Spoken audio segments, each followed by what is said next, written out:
Hello, Boxing is Life avec un nouveau format pour notre chaîne YouTube avec Sam et Yann.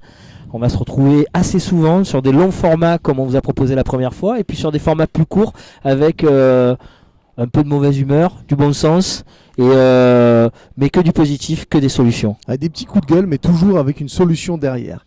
Alors aujourd'hui, j'ai demandé à Yann qu'on fasse cette petite capsule, un format un peu différent, mais il y en aura plusieurs comme ça. Et puis d'ailleurs, conseillez-nous si vous voulez voir je sais pas moi, des commentaires de combat, ou si vous voulez avoir l'opinion d'Yann, qui a commencé la boxe il y a 3 ans maintenant. 3 ans. Voilà. Sur je suis super fort. Hein. Exactement, il a un gaucher terrible. Et donc du coup, n'hésitez pas à nous faire des propositions. Alors aujourd'hui, un sujet un peu pointu mais qui me tenait à cœur et qui vient de plusieurs vidéos que j'ai vues postées sur les réseaux sociaux. Et on partirait loin, mais c'est un peu une vérité de dire que les Français, aujourd'hui, sont trop assistés. Et ils pensent que tout leur est dû. Alors évidemment, je fais une généralité. Si vous ne vous sentez pas concerné, formidable. Mais on peut se mettre d'accord sur l'idée que l'État a pris l'habitude de financer des projets ou d'aider, mais juste un petit peu, juste assez pour qu'on ait l'impression qu'on va pouvoir réussir, et je pense que c'est pas suffisant. Je pense que ces aides sont même contre-productives parfois parce que du coup on a l'impression qu'on peut fonctionner que comme ça. Évidemment je parle de la boxe et ça s'applique sur plein d'autres sujets, et c'est pour ça que je voulais faire cette vidéo aujourd'hui. J'entends souvent ils font rien pour nous. Alors il n'y a pas très longtemps. C'est qui le il et voilà, c'est ça la bonne question. Ils font rien pour nous. Alors on sous-entend la mairie, l'État, la FFB, la Fédération Française de Boxe. Je parle vraiment pour la boxe, mais vous verrez qu'il y a des parallèles avec la vie. Ils attendent en fait ces boxeurs-là, et puis ces coachs et ces salles de sport, que les gens fassent des choses pour eux. Donc on me dit, ils font rien, ils financent pas, et c'est une erreur. USA Boxing, donc c'est l'équivalent de la Fédération Française de Boxe aux États-Unis, ne fait rien pour la boxe professionnelle. Ils organisent, ils font. Enfin, leur boulot, c'est pas du tout de trouver des financements, ni de rendre viable un projet financièrement. Il y a rien à voir avec ça. Ils s'occupent vraiment de développer, former des coachs, la formation comme la FFB, passer un BPGEPS, un prévôt fédéral, tout ça. Mais ils n'ont pas à s'inquiéter de la vie financière d'un club ou d'un boxeur. Ça, pour moi, c'est à nous de le faire. Alors, en montant des sociétés en loi 1901, donc à but non lucratif, on a le droit à des aides de l'État, mais ça précarise aussi, puisqu'en fait on ne peut pas être salarié, le président ne peut pas avoir un salaire, donc le fondateur du club en lui-même, par défaut, il est obligé d'avoir un boulot la journée. Et alors c'est le point de départ d'un vrai problème en France où... vas-y. Non, je disais juste pour préciser quand même dans les lois, dans les associations de loi 1901, il peut y avoir des salariés. Oui, c'est juste le secrétaire, le président, ouais. Évidemment le fondateur qui est apparenté au président, qui ne peut pas être salarié, mais en revanche tu peux employer des gens. Ce qui ne veut pas dire que donc du coup pour une petite structure comme dont tu parles, effectivement ça pose problème. Exactement. Alors évidemment il y a des lois 1901 qui peuvent fonctionner. Il y en a qui font de l'aide pour les enfants malades. Enfin il y a vraiment plein de formats. Mais pour la boxe anglaise, c'est pas bon parce que la personne qui a fondé ça, qui est souvent le coach lui-même, ne peut pas en vivre du coup puisqu'il est président. Et puis quand bien même il voudrait sortir un salaire, c'est-à-dire qu'admettons qu'un de ses élèves soit président lui-même, il peut pas parce que les subventions sont pas suffisantes et les cotisations payées par les élèves non plus. J'ai fait la démonstration plein de fois. Un SMIC aujourd'hui chargé avec les charges sociales, c'est 1 600 €. Si on fait 1 600 x 12 divisé par le tarif mensuel d'un abonnement à une salle de boxe loi 1901, on se rend compte qu'on ne peut même pas financer. C'est quoi, c'est 200 € à l'année dans une salle de boxe? 200-300 € parfois gratuits, et avec des coachs, attention, formidables, qui donnent leur vie. La journée, ils sont plombiers, pâtissiers, ils travaillent à la SNCF, et ils donnent leur vie, et chaque soir, ils donnent 2 heures à des gamins ou des adultes pour les aider, quoi. Mais en étant pas rémunérés et en ayant un boulot à côté, la progression en tant que coach est limitée. Comment tu veux que le gars puisse étudier les nouveaux combattants, les nouvelles techniques d'entraînement, la préparation physique? Il a un boulot. Et puis ensuite, ça se répercute sur les boxeurs. Évidemment, tant qu'on dépend d'aides de l'État, qui sont en général de 30-40 000 € l'année, toujours pas suffisante pour financer un club ou faire vivre le club réellement. On parle toujours de la boxe. Hein. Je parle de la boxe, exactement. Ouais. De ce que tu connais toi personnellement et de l'association de boxe. Exactement. Vraiment, je sais que c'est contre-productif. Vous, chez vous, vous avez un boulot et vous n'accepteriez pas de bosser gratuitement. Personne. Je l'ai beaucoup fait. Tu l'as beaucoup fait. Ça m'a perdu. Mais je pense que sur le long terme, bien sûr, c'est pas une bonne solution. Ben je pense pas. C'est mon opinion et je pense que ça rend plus difficile du coup le boulot de ceux qui veulent professionnaliser. Imaginez que vous avez une boulangerie. Et puis vous payez des charges, et puis vous payez une masse salariale, et puis vous payez des locaux. Parce qu'évidemment, en loi 1901, souvent on a des locaux de mairie, pas tout le temps. Encore, Samy Honoré paye un loyer par exemple à Herbel. Donc c'est même pas tout le temps qu'il y a des mairies qui prêtent ça. Mais parfois, de manière générale, on a les salles prêtées. Mais le gars en face avec sa boulangerie, lui fait payer son pain ou il paye un loyer.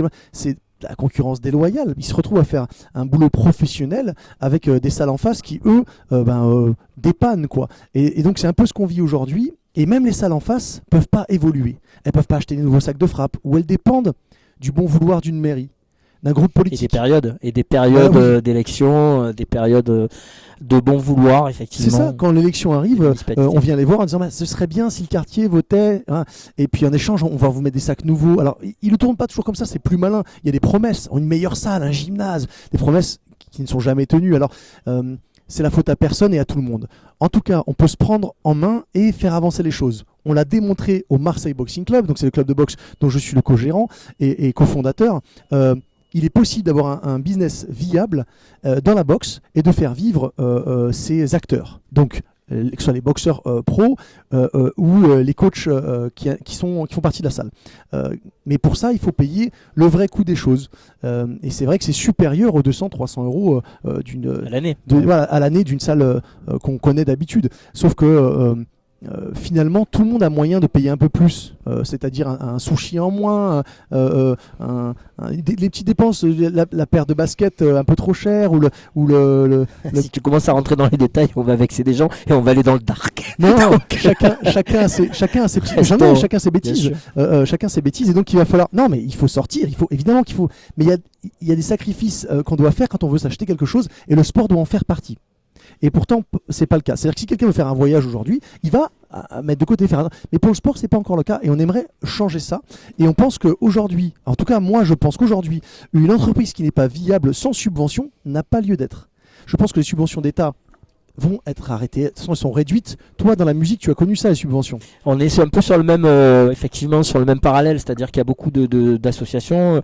Moi j'ai travaillé dans des grosses associations subventionnées, et c'est vrai que ça enlève un peu de réalité de terrain, ne serait-ce que sur les billetteries, sur la façon de travailler. Et bon, c'est les plus grosses échelles que justement dans la boxe, parce que la boxe anglaise en France c'est encore petit milieu, niche, ouais. Mais on retrouve exactement le même problème, et c'est pernicieux parce que effectivement ça enferme les gens dans l'idée que les subs sont là pour les entretenir, pour qu'ils fassent leurs projets, et que s'ils n'ont pas de subs, ils les font pas.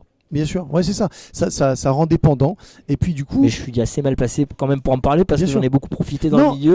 Et j'ai réalisé qu'il fallait sortir de ces milieux-là pour entreprendre et faire les choses par nous-mêmes, comme je l'ai fait ces dernières années avec la Dame Noire. Après, tu proposes un service, tu faisais Radio Grenouille, tout ça, des choses qui n'auraient peut-être pas pu être développées, mais en tout cas sous ce business plan-là. Là, c'était basé sur l'idée d'avoir une subvention. Moi, je pense que pour pérenniser quelque chose, il faut être viable. Alors évidemment, après 20 ans à New York, j'ai un état d'esprit particulier, mais on en fait la démonstration. Il est possible aujourd'hui de créer SARL, d'acheter les murs avec SASCI qui va louer à SARL. C'est des business plans simples et basiques que tous les chefs d'entreprise connaissent, mais malheureusement les gens de la boxe, on leur apprend pas ça. On leur apprend pas ça parce que la formation de base du prof de boxe, donc que ce soit au sein de la FFB, et c'est là où les fédérations peuvent intervenir, pas en finançant. C'est pas le boulot de la FFB de payer un salaire à qui que ce soit, au mérite de payer quoi que ce soit, c'est pas ça. Par contre, de former des coachs à développer une entreprise saine, oui. Aujourd'hui, malheureusement, pendant la formation BPGEPS, on apprend comment demander des subventions d'État. Et ça devrait pas être au sein de la formation. On doit apprendre à monter une société, un truc viable. C'est un peu le problème de l'école en général, où on prépare pas les jeunes à la vie réelle.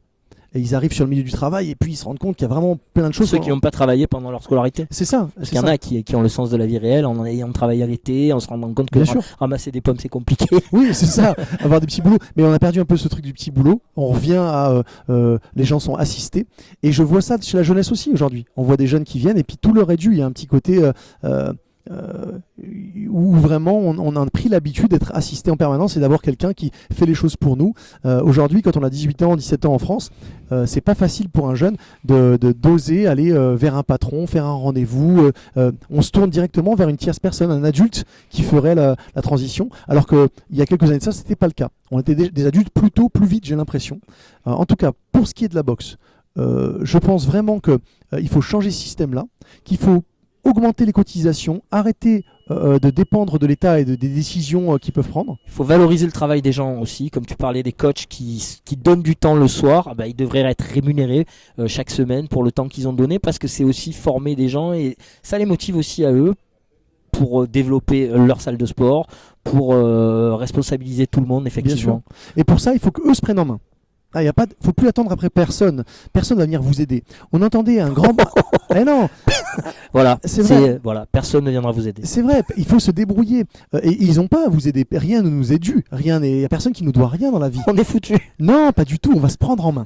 On va se prendre en main et voilà des solutions évidentes. J'entendais Goulamarian, un boxeur champion du monde, qui disait pareil qu'il avait du mal à trouver des combats. Organisons nous-mêmes. Prenons-nous en main. On trouve des gens avec des compétences différentes. Yann, qui a fait de l'organisation pendant très longtemps, va pouvoir nous aider à faire de l'organisation en boxe, à proposer des projets. On peut le faire en fonds propres parce que on va rendre le projet viable. C'est-à-dire que les cotisations, les abonnements des élèves permettent de couvrir les frais qui sont engendrés par la société et même de faire des bénéfices éventuellement. C'est vraiment une addition très simple. Nous, on se tient à dispo pour tous les jeunes qui souhaitent se lancer et monter leur projet. On en est tout le temps, on leur explique. C'est vraiment pas plus compliqué que d'ouvrir une boulangerie, une pizzeria. C'est une société. Il faut penser à la rentabilité et en rémunérant un coach le soir qui va venir faire ses cours, on lui donne l'opportunité lui aussi de pouvoir faire peut-être moins d'heures dans le boulot qu'il a avant ou même de vivre exclusivement de la boxe. C'est juste une question de point de vue et d'investissement. On le fait déjà aujourd'hui, on sait investir quand on a envie de se faire plaisir, on rêve d'une paire de Jordan rares et tout ça, on sait le faire. Pas moi. Chacun ses petites bêtises. Et puis on doit pouvoir le faire pour le sport. Il faut juste revaloriser ça. Aujourd'hui, le sport permet de faire des hautes études. Si vous êtes en haut niveau en aviron ou en boxe, vous pouvez intégrer Harvard et être payé à l'université et vous paye l'école à 100%. Donc le sport a vraiment des valeurs beaucoup plus larges que ce qu'on imagine. Et puis sans parler des gens qui viennent juste pour prendre du plaisir, pour transpirer, oublier leur quotidien. Un coach professionnel qui vit que de ça va être mieux à même de l'encadrer et puis il n'aura pas frappé sa journée de 8 heures avant ça. C'est là où c'est compliqué d'être à l'écoute et de vous aider. Donc j'ai rien inventé, rien du tout. Toutes les salles aux États-Unis fonctionnent comme ça. En Angleterre, en Allemagne. Donc il faut juste changer ce business-là. Alors je fais un schéma très simple de pyramide. On m'explique toujours, mais comment faire en ce moment les boxeurs pros? Il n'y a pas beaucoup de combats. Et il y a des boxeurs qui disent, il faut demander du coup un statut un peu comme les intermittents du spectacle. En ce moment, il y a des boxeurs qui voudraient ça. Je pense que c'est pas viable. Je pense que l'État ne peut pas ad vitam aeternam sortir de l'argent comme ça. On est sur la fin de ce genre de schéma justement pour financer les gens. On est complètement sur la fin de ce genre de schéma, effectivement. Je pense que c'est la fin. Et donc c'est facile. Il faut réfléchir autrement. C'est vraiment pas si compliqué. On fait payer le vrai coût des choses aux élèves en boxe. On parlait de la boxe, on se connaît. Le vrai coût des choses, c'est il y a un loyer à payer, de l'électricité, une assurance, un nombre de coachs. Et puis, on a fait cette addition-là, avec les salaires, tout ça. On le divise par le nombre d'élèves qu'on a. Et voilà le coût. Sans que la boîte fasse de bénéfice, même 1 euro, il faut bien payer les salariés qu'il va y avoir, une femme de ménage par exemple, je sais pas. Et ça, c'est le vrai coût. C'est aussi simple que ça. Alors, plus on est ouvert et plus on a d'horaires à payer pour les salariés, et plus le coût va être élevé, évidemment. Donc, si vous voulez être ouvert du lundi au dimanche et 8h, 21h comme on le fait nous, le coût est important. Mais vous pouvez très bien ouvrir moins d'heures, fermer le dimanche, ou je sais pas, et donc arriver à des coûts moins importants. Chacun à son échelle peut arriver à vivre de la boxe en commençant par salarier les coachs. Une fois que les coachs sont salariés et que la boîte fonctionne, elle va pouvoir s'occuper des boxeurs, des gens qui n'ont jamais fait de boxe avant. Et donc, par exemple, le pizzaïol, l'avocat, le pharmacien qui n'ose pas rentrer dans une salle de boxe parce qu'il y a un problème, toutes les salles de boxe sont en bas d'un quartier. Donc les enfants sont entre eux, à l'école, à la boxe, partout. Alors que si on mettait la salle à côté, à 200 mètres du quartier, d'autres gens y viendraient plus facilement, et ça permettrait du coup un mélange social, une richesse, et puis de trouver aussi des partenariats. Si demain un jeune boxeur a un suivi sur Instagram, gagne des compétitions, est champion de France, il est bien évident que le pharmacien du coin ou le pizzaiolo sera intéressé à du sponsoring en échange de son logo sur son short. Voilà, donc c'est des solutions. Du vrai sponsoring. Du vrai sponsoring, pas du mécénat. Pas de l'échange d'images qui ne sert à rien au final et qui aide personne. Parce que c'est un peu le cas en France, c'est que généralement quand on te propose du sponsoring, c'est juste un échange d'images. Alors quand tu es jeune, c'est valorisant, tu es content, effectivement, mais tu passes jamais au second volet. C'est très très rare, ou alors il faut être professionnel de très haut niveau. Donc l'idée c'est, avec tout ça, avec tout ce que tu as dit, c'est quand même, pour résumer un petit peu, c'est de se prendre en main, de pas avoir peur d'aller voir des gens pour être conseillé. On est là, on répond aux gens au téléphone, en email, on est là, on reçoit. Voilà, il y a plein de gens qui sont disponibles pour ça, et d'oser, ça veut pas dire mettre plein d'argent sur la table, c'est pas vrai. Il y a plein de gens qui ont fait des choses avec très peu au début et qui, avec des bonnes idées, ont avancé. Bien sûr. Et bon, là on parle plus spécifiquement de la boxe parce que la chaîne s'appelle Boxing is Life, mais c'est transposable dans tous les milieux. Dans la musique, il suffit pas de se dire je vais faire un album et puis je vais laisser tomber mon travail à côté. Non, il faut quand même garder un travail à côté et puis développer ça pour pouvoir avoir l'esprit libre et le financer. Il faut toujours avoir cet esprit-là, de se dire qu'il faut s'autofinancer, avancer et créer. On avait pris l'exemple, avant de conclure, des musiciens. Et si on me dit mais je joue pas, ou d'un comédien, je joue pas, il n'y a rien. Ça c'est le propre des DJ, de dire je suis jamais booké. Mais en fait il faut comprendre que quand tu es DJ, peut-être un peu moins maintenant et encore que, tu veux jouer, si les autres t'appellent pas, tu crées ta soirée régulière, et au bout d'un moment tu vas être mis en lumière, et du coup les mecs vont venir te chercher, ou enfin les bookers vont venir te chercher parce que tu sais, t'as valorisé ton nom, t'as valorisé ce que tu fais, et voilà.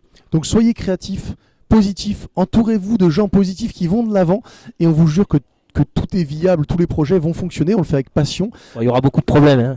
Ouais, des difficultés, hein, mais on n'est pas dans le monde de... mais ça fait partie de la vie, et puis un combattant, ça se relève. Voilà, vous êtes des combattants de la vie tous autant que vous êtes. Hein. Boxing is Life, c'est pas pour rien, il y a des vrais parallèles, et on pense que vous allez pouvoir rentrer en entrepreneuriat et faire plein de choses positives. Nous, on croit en nos followers, voilà.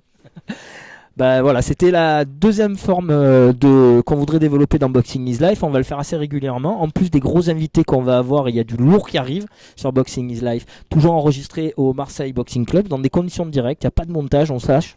On fait des fautes, on bégaye. On fait du mieux qu'on peut. C'est Sam, c'est Yann. On se retrouve très bientôt. Sam, tu voulais dire quelque chose? Je voulais dire, il faut cliquer sur la cloche en bas, là, vous avez une petite cloche, et puis nous follower, je sais pas comment on dit là, nous suivre, subscribe, on dit sur YouTube, et parce que vous serez au courant directement quand on poste une vidéo, et puis partagez aux copains les liens, ça nous aide beaucoup, on fait ça bénévolement, pour le plaisir de partager. Et pas longtemps. Et pas longtemps. Et avec vous. À très vite. À très vite, be brave.